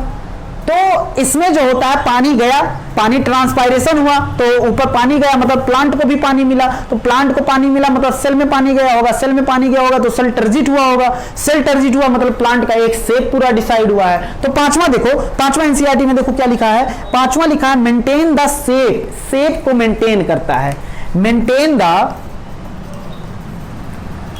The shape and structure of plant, plant के स्ट्रक्चर और शेप को क्या करता है, मेंटेन। प्लांट के सर, अरे भैया जब सेल को मेंटेन करेगा तो पूरे सेल से बना हुआ प्लांट मेंटेन हो जाएगा, by keeping cell turgid, cell को टर्जिट रखकर, सेल को टर्जिट कर वो क्या करता है, प्लांट को क्या करता है, प्लांट के शेप एंड स्ट्रक्चर को क्या करता है, मेंटेन। चलो उंगलियों पे गिनाओ। पहला क्या होता है, ट्रांसपायरेशन क्रिएट करता है, हमें देखो ट्रांसपायरेशन क्या करता है, क्रिएट करता है पुल, ट्रांसपायरेशन पुल किसके लिए, absorption and translocation of water के लिए। अच्छा, दूसरा अगर किस लिए करता है ये सब, ताकि क्या हो सके, वाटर सप्लाई हो सके फोटोसिंथेसिस के लिए, इसको फोटोसिंथेसिस को फायदा हो गया, तो दोनों में कंप्रोमाइज हुआ। तो हम कह सकते हैं ट्रांसपायरेशन जो होता है paid price for photosynthesis, transpiration जो होता है वो क्या होता है, प्राइस पेड किया गया है, किसके लिए, प्राइस पेड किया गया है, या प्राइस पेड लिख दो, प्राइस क्या किया गया है, पेड किया गया है, किसके लिए, फोटोसिंथेसिस के लिए। ट्रांसपायरेशन एक प्राइस है जो किसके लिए किया गया है, पेड किया गया है, ताकि फोटोसिंथेसिस हो सके। चलो भैया, अच्छा अब बात करते हैं, अच्छा वाटर अकेले थोड़ी ना चढ़ेगा, मिनरल भी चढ़ेगा, मिनरल चढ़ेगा, उसके बाद ट्रांसपायरेशन होगा तो कूलिंग सरफेस आएगा, प्लांट को क्या होगा, कूल सरफेस होगा, कभी कभी ये 10 से 15 डिग्री तक कूल कर देते हैं। मेंटेन करेगा शेप एंड स्ट्रक्चर को, मेंटेन करेगा किसके, स्ट्रक्चर एंड शेप को, सेल को, और सेल के जब स्ट्रक्चर एंड शेप को मेंटेन टर्जिट करेगा तो प्लांट का क्या हो जाएगा, स्ट्रक्चर एंड शेप मेंटेन हो जाएगा। 5 चीजें हमने देख लिया भैया। अब देखो आगे बढ़ते हैं, 5 चीजें गिन लेना भैया, नहीं भूल जाओगे, ऑनलाइन क्लास है, बकवास क्लास होती है ये सब। चलो बात करते हैं, अगर हम बात करते हैं अब, अगर मान लो प्लांट क्या हो रहा है, प्लांट ऐसा है जो जिसमें पीएस मतलब फोटोसिंथेटिक, चलो भैया लिख दे रहे हैं, फोटोसिंथेटिकली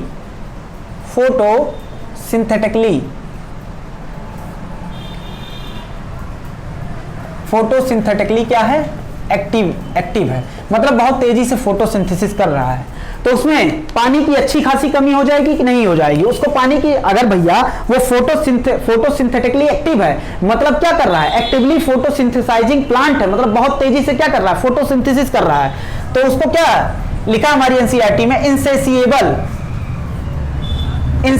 मतलब होता है लालच, मतलब बहुत ज्यादा, इनसेसिएबल लालच वाला पानी की जरूरत होगी इसे, इनसेसिएबल नीड ऑफ वाटर। तो इस कंडीशन में इतना ज्यादा पानी इसे जरूरत होगी, तो इस कंडीशन में, और पानी हमारे पास क्या है, लिमिटेड, तो क्या हो जाएगा, फोटोसिंथेसिस लिमिटेड हो जाएगा कि नहीं, क्योंकि पानी हमारे पास कम है, तो पानी कम है तो उतना ज्यादा फोटोसिंथेसिस नहीं होगा, फोटोसिंथेसिस क्या हो जाएगा, लिमिटेड। क्यों हो जाएगा लिमिटेड, पानी तो हमारे पास बहुत है, लेकिन हम जानते हैं ये वाटर जो होगा, जो अवेलेबल वाटर है, वो बहुत तेजी से स्विफ्टली डिप्लीटेड मतलब कम कर दिया जाएगा, किसके द्वारा, ट्रांसपायरेशन द्वारा तेजी से पानी को, अवेलेबल वाटर को क्या कर दिया जाएगा, कम, तो इसीलिए फोटोसिंथेसिस क्या हो जाएगी, लिमिटेड हो जाएगी, एक लिमिट, अगर इसे पानी दे दिया जाए। पहली बात तो ये ब्रीड अच्छी है, फोटोसिंथेसाइजिंग एक्टिविटी मतलब फोटोसिंथेटिक एक्टिविटी ज्यादा है, तो ज्यादा फोटोसिंथेसिस करेगा कि नहीं करेगा, तो वाटर सफिशिएंट, इसीलिए क्या होता है, तो वाटर इसे क्या हो, ज्यादा जरूरत होगा, लेकिन हम जानते हैं अवेलेबल वाटर जल्दी से क्या हो, डिप्लीटेड मतलब कम कर दिया जाता है, स्विफ्टली मतलब तेजी से, किसके द्वारा, ट्रांसपायरेशन द्वारा। तो यहाँ फोटोसिंथेसिस क्या हो जाएगी, लिमिटेड हो जाएगी कि नहीं हो जाएगी, बिल्कुल हो जाएगी। अब एक बात